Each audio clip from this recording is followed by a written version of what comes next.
저는 이제 대학교 4학년인 남자로 얼마 전 군대 문제로 휴학을 한 상태입니다. 보통 대부분의 남자들은 21살쯤에 군대를 가곤 하잖아요. 저는 중간에 군대를 다녀오면 학업의 흐름이 끊길 것 같아서 입대를 미룬 채 학교를 다니고 있었습니다. 그런데 친구의 어머니 때문에 최근 이런 제 목표를 지키지 못하고 학업을 중단한 채 군입대를 해야 하나 고민이 됩니다. 이제부터 친구 어머님과 있었던 일에 대해 조심스럽게 이야기해보려 합니다. 저에게는 중학교 시절부터 친했던 친구가 하나 있습니다. 소위 말하는 베스트 프렌드입니다. 공부는 물론 남몰래 10대 때 하던 나쁜 짓들도 모두 그 친구와 함께 했다고 해도 과언이 아닙니다. 중학교 때 갑자기 아버지 전근으로 이사를 하게 되었죠. 그래서 오랫동안 살던 고향을 떠나서 새로운 곳에 정착을 하게 되었습니다. 처음엔 모든 게 낯설고 힘들었어요. 한참 반항기 가득한 사춘기 때에 학교와 친구들이 모두 바뀌니 부모님들에게 알 수 없는 화도 가득 나 있는 상태였죠. 학교에 가자마자 사투리를 쓰는 저를 모든 아이들이 신기하게 바라봤어요. 물론 그 당시에 아이들은 아기가 있는 것이 아닌 단순한 호기심이었을 거라고 생각합니다. 쉬는 시간에 온통 제게 몰려와 부산 사는 사람 처음 봤다는 둥, 자기 소개할 때 사투리가 웃겼다는 둥, 자기들끼리 떠들기 시작했습니다. 그중 누군지는 모르겠지만 반 아이들 중 두어 명이 부산에는 아파트가 있냐, 백화점이 있냐라면서 이야기를 나눴습니다. 그 소리를 듣자마자 저도 모르게 화를 냈죠.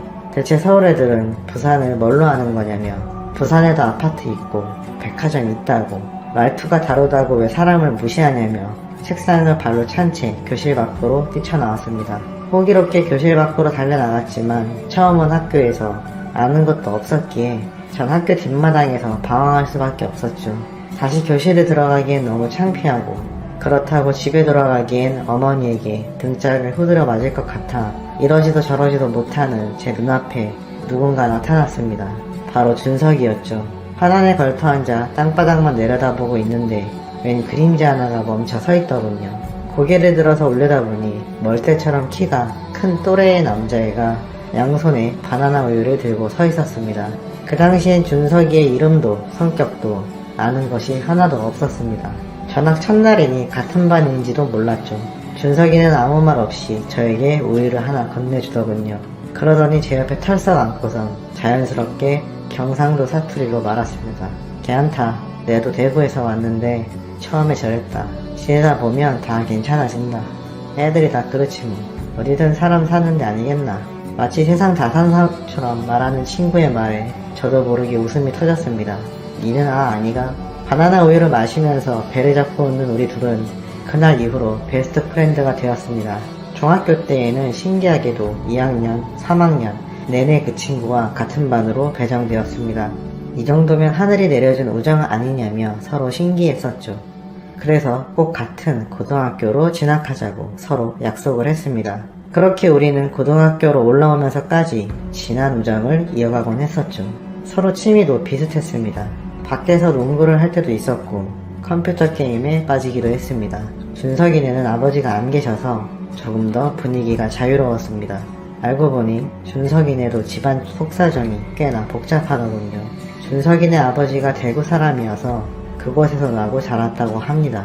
그런데 아버지가 돌아가신 후 더 이상 어머니께서 그 동네에 머무는 것을 힘들어 하셨다고 하더군요. 어딜 가나 아버지가 자꾸 생각나서 너무 마음이 아프다며 결국 어머니의 고향인 서울로 오게 되었다고 합니다. 자신도 정든 고향을 떠나게 되어서 친구들과도 멀어지니 어머니를 원망하고 싶었지만 너무 깊은 상처를 안고 있는 모습을 보자 그럴 수 없었다고 합니다. 솔직히 처음 준석이네 어머님을 보게 되었을 때 저는 깜짝 놀랐습니다. 우리 엄마와는 전혀 딴판이었거든요. 저희 집은 제가 막둥이여서 엄마 나이가 좀 많은 편이었습니다. 그런데 준석이네 어머님은 엄청 젊었어요. 젊었다는 표현보다 어리게 보였다는 말이 더 맞는 것 같아요. 준석이가 말하지 않았다면 누나라고 해도 믿었을 정도였어요. 처음 어머님을 봤을 때 멍하니 보고 있자 준석이는 그런 반응이 익숙하다는 듯 피식 웃었습니다. 와 이쁘나. 전 뭔 소리냐고 얼버무렸지만 준석이는 그런 저를 보며 낄낄 웃었습니다. 준석이 어머님은 어린 나이에 아버지를 만나 준석이를 가졌다고 합니다. 그래서 고등학교도 채 졸업하지 못한 채 출산을 하게 되었다고 하더군요. 어쩐지 엄청 어려 보인다고 생각 들었습니다. 솔직히 나이를 듣고 나도 그 나이보다 더 어려 보여서 참 신기했습니다. 마치 TV 속 여배우 같다고 느껴졌습니다. 길고 긴 검은 속눈썹에 오똑한 코, 붉은 입술에 새카맣고 매끈한 머리카락까지 준석이는 솔직히 엄마가 예쁜 게 스트레스라고 합니다. 어머님께서는 화장품 가게를 운영하고 있는데 상가 주변에서 질 안 좋은 아저씨들이 자꾸 찍적댄다며 그래서 자신이 지켜줘야 한다고 하더군요. 복덕방 할아버지부터 생선가게 아저씨, 정육점 아저씨, 쌀집 노총각까지 전부 사지도 않을 화장품을 구경한다고 매일같이 어머님네 가게를 들락날락 한다며 짜증을 냈습니다. 그 말을 듣자 괜시리 저도 짜증이 울컥 밀려오더군요. 그래서 저도 어머님을 지키는데 도와주겠다고 결심했습니다. 괜찮은 멋진 아저씨가 나타나기 전까지 어머니는 우리가 지키자고 했죠. 그래서 방과 후 별다른 일이 없으면 우린 어머님과의 근처에서 농구를 하거나 오락실에서 놀다가 어머님이 가게 문을 닫을 때 슬그머니 가서 도와드리곤 했습니다. 게다가 준석이네 어머님은 음식 솜씨도 엄청 좋았어요. 토속적인 음식을 잘한다기보다 우리 또래가 좋아할 만한 돈가스나 고로케 등을 잔뜩 만들어 주셨죠. 게다가 저는 집에서 햄버거를 만들 수 있다는 사실도 그때 처음 알게 되었습니다. 준석이네 집에서 주말에 드러누워 오락기를 하거나 만화책을 보고 있으면 어느새 맛있는 냄새가 솔솔 풍겨왔습니다. 주방에 슬그머니 가보면 미국 영화 속에서 보는 것처럼 엄청 높은 햄버거가 만들어져 있었어요. 밖에서 사먹는 것과는 비교도 안 되는 맛이었습니다. 매일 이런 걸 먹고 사는 준석이가 너무 부러웠어요. 고등학교 2학년 때까지 준석이네에서 거의 살다시피 지냈다고 해도 과언이 아닙니다. 집안에서 막내였기 때문에 공부하라는 잔소리는 듣지 않았거든요. 형 누나 챙기느라 바쁜 엄마는 제가 늦게 들어와도 별 신경을 쓰지 않았습니다. 그렇다고 아예 무관심한 건 아니었어요. 저도 나름 공부하는 걸 좋아하는 편이라 준석이와 함께 놀기만 하지 않고 공부도 꾸준히 하고 있어 상위권 성적을 유지하고 있었거든요. 걸어서 10분 정도 떨어져 있기 때문에 우린 친형제처럼 딱 붙어 지냈습니다. 딱 한 번 싸운 적은 있습니다. 고등학교 3학년 때 대학 입시를 위해 학원을 다닌 적이 있습니다. 그곳에서 옆 학교 여학생을 보고 첫눈에 반하게 되었죠. 그런데 준석이도 그 여학생에게 눈길을 뺏긴 것입니다. 제 인생 처음으로 사랑에 빠진 상대인데 하필 준석이도 좋아한다며 사랑의 라이벌이 된 것입니다. 처음엔 싸우기까지는 하지 않았습니다. 둘 다 정정당당하게 호감을 표시하기로 했죠. 그런데 그 여학생의 반응이 우리 둘을 힘들게 하였습니다. 제가 좋다 아니면 준석이가 좋다 딱 부러지게 말해주면 좋을 텐데 알쏭달쏭하게 행동을 하는 것이었습니다. 저와 단둘이 만날 때에는 제가 더 좋다는 식으로 말해놓고 준석이와 둘이 있을 때에는 준석이가 더 좋다고 했다는 것입니다. 우리 둘을 갖고 노는 것인가 저는 슬슬 그 여자의 태도에 화가 나더군요. 그래서 저는 그 여자애가 아무리 봐도 별로인 것 같아 그만 좋아하기로 결심했습니다. 그리고 준석이에게 아무래도 조금 별로인 것 같다. 우리를 갖고 노는 것 같다. 니도 그만 만나라 라며 충고했죠. 그런데 오히려 저에게 뭣도 모르면서 그 여자에 대해 험담을 한다고 화를 내는 것입니다. 난 니 신경 써준다고 말한 건데 어이가 없네. 알겠다 잘해봐라.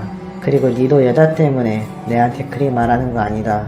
준석이의 태도에 무척 실망을 하고 잠시 우리는 멀어졌습니다. 우리의 우정이 여자 하나 때문에 이렇게 깨지는 것인가 속상했지만 어쩔 수 없다고 생각했습니다. 그리고 나서 몇 달 후 준석이는 헬스한 얼굴로 제 앞에 나타났습니다. 알고 보니 그 여자애는 남자친구가 있었던 것입니다. 옆 학교 태권도부 주장과 사귀고 있었는데 준석이와 바람을 피운 것이죠. 그걸 태권도부 주장에게 들켜 준석이는 흠씬 얻어터지게 된 것입니다. 콧구멍에 휴지를 끼워 넣은 채 제게 하소연을 하는 준석이의 모습에 저는 웃음이 터져 나왔습니다. 니는 친구 버리고 여자한테 가더니 결국은 꽃뱀한테 물려가 코피 터지고 내한테 다시 온 거가. 끼끼대며 비웃는 저를 보더니 처음엔 준석이도 어이없이 하다가 자신도 이내 그런 모습이 웃긴지 같이 웃어버렸습니다. 마치 처음 만날 때처럼 배꼽이 빠져라 실컷 웃고 나니 언제 싸웠냐는 듯 다시 가까워질 수 있었죠.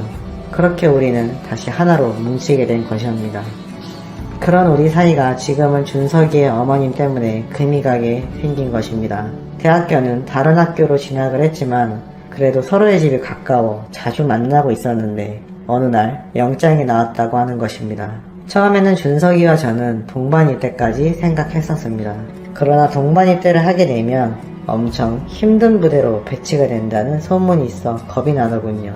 게다가 앞서 말씀드렸듯 학부를 계속 이어나가고 싶은 마음도 컸기에 저는 입대 연기를 하게 되었습니다.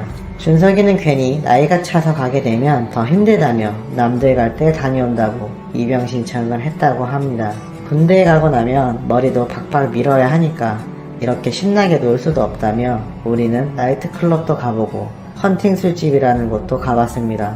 밤새 술도 마시고 여자도 만나보고 그야말로 원 없이 실컷 놀았습니다. 준석이는 매일같이 제게 다짐을 받아냈습니다. 자신이 군대에 가 있는 사이 동네 아저씨들이 어머님에게 찍적대지 못하도록 단속을 잘 해달라며 말이죠.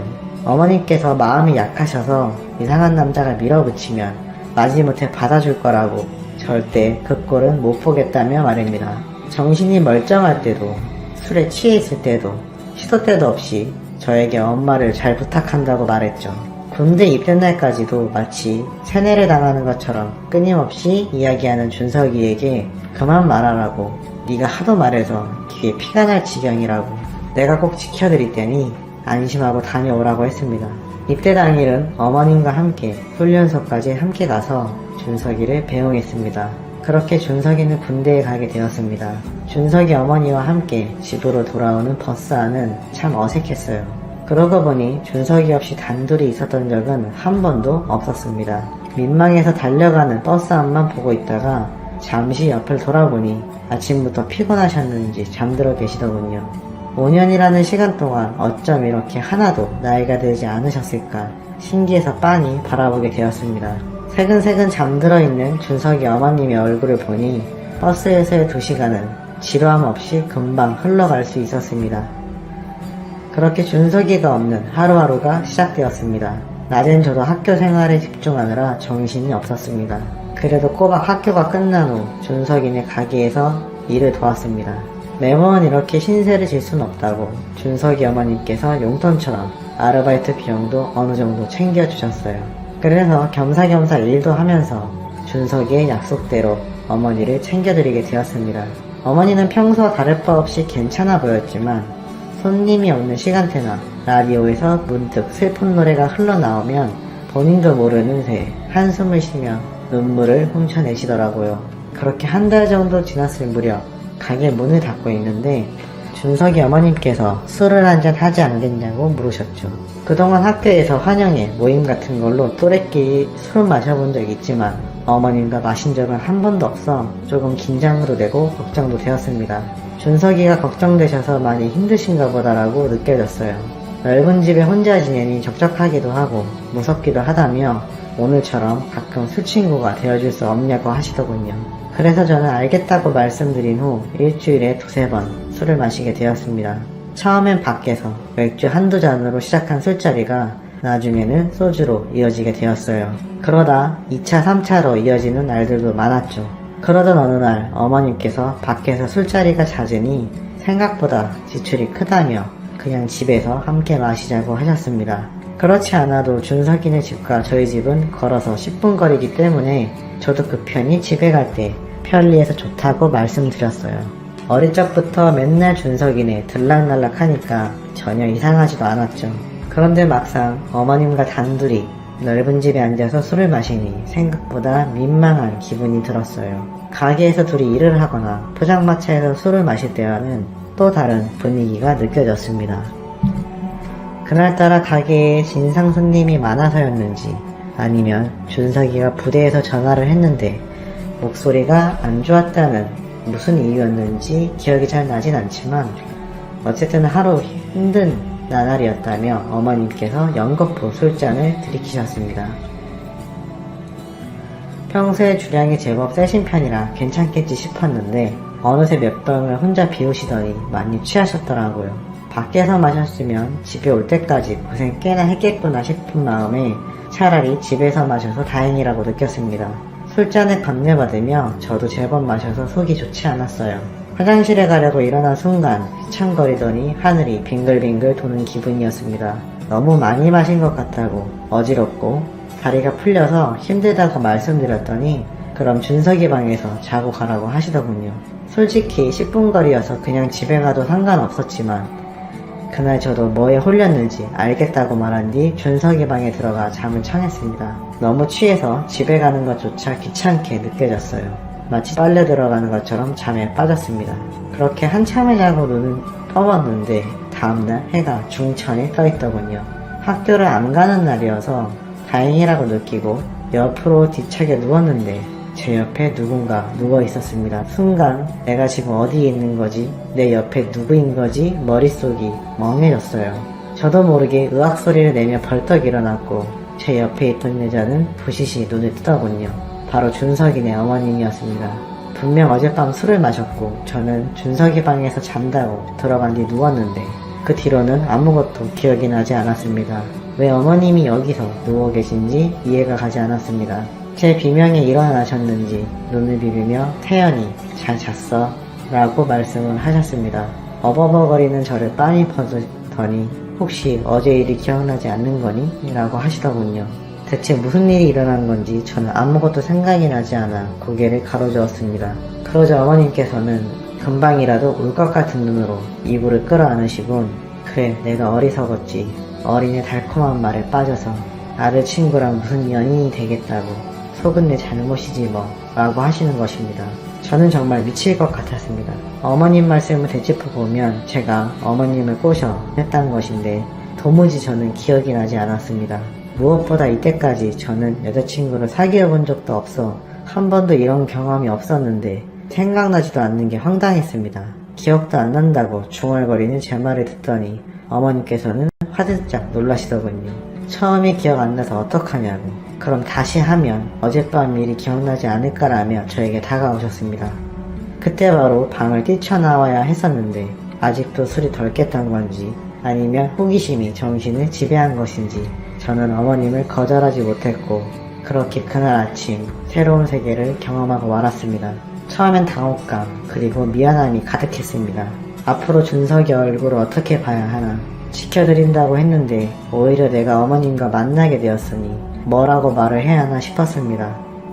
한 번은 실수라고 치고 다신 그러지 말자 싶었는데 그렇게 되었으면 지금처럼 사연을 보내지도 않았겠죠. 처음 알게 된 그 느낌은 제 이성을 마비시켰습니다. 그렇게 그 뒤로 저는 우정보다 사랑을 택하게 되었습니다. 처음 한 번이 어렵지 그 다음에는 별다른 죄책감도 들지 않았습니다. 준석이가 휴가를 나온 날은 친구 얼굴을 보는 게 조금 민망했지만 한켠으로는 오늘은 어머님과 함께하지 못하는구나 라는 아쉬움마저 들더군요. 준석이 휴가 기념으로 셋이서 술을 마신 적도 있습니다. 준석이가 술에 많이 취하여 돌아 떨어지자 어머님은 저에게 다가왔고 그날도 스릴 있는 밤을 보내게 되었습니다. 그렇게 2년의 시간이 흘러서 결국 준석이는 제대를 하게 되었습니다. 그동안 우리 엄마 지키느라 고생했다. 네 덕분에 군대에서 마음 편히 놓을 수 있었어. 준석이의 말을 듣는 순간 그때라도 어머님과의 만남을 끊었어야 했는데 그러지 못한 것을 아직도 후회하고 있습니다. 그 뒤 준석이가 집에 들어오게 되었고 저와 어머님의 만남은 예전처럼 활발하지 못했습니다. 그럴수록 왠지 모르게 더욱 불타오르게 되더군요. 아슬아슬한 줄다리기를 하듯 준석이가 술에 취해 잠든 날마다 저는 어머님과 함께 했습니다. 그렇게 그날도 어머님과 시간을 보낸 뒤 누워있는데 갑자기 안방문이 열리고 말았습니다. 그 사이로 싸늘한 표정의 준석이가 서 있었죠. 네가 어떻게 그럴 수 있어. 저는 오해라고 내 말 좀 들어보라고 손을 휘저었지만 준석이는 이를 꽉 깨물고 저에게 나지막히 이야기했습니다. 지금 난 너를 어떻게 할지 모르니까 당장 내 눈앞에서 사라져. 저는 손에 신발을 들고 준석이네 집을 뛰쳐나왔습니다. 이후 지금까지 저는 준석이에게 연락을 한 통도 하지 못하고 있습니다. 차마 화장품 가게 앞도 지나갈 수가 없더라고요. 어머님은 괜찮으신 건지 확인을 해보고 싶었지만 준석이의 그 표정이 도저히 잊혀지지 않아서 연락을 할 수조차 없었습니다. 언제까지고 이렇게 숨어서 지내기도 더 이상은 힘들어. 차라리 군대로 도망 아닌 도망을 가야 할까 싶은 생각마저 들고 있습니다. 그리고서 군대에서 2년 동안 진심을 담아 꾸준히 준석이에게 미안하다고 편지를 보내면 조금은 나아지지 않을까 하여 이렇게 사연을 보내봅니다.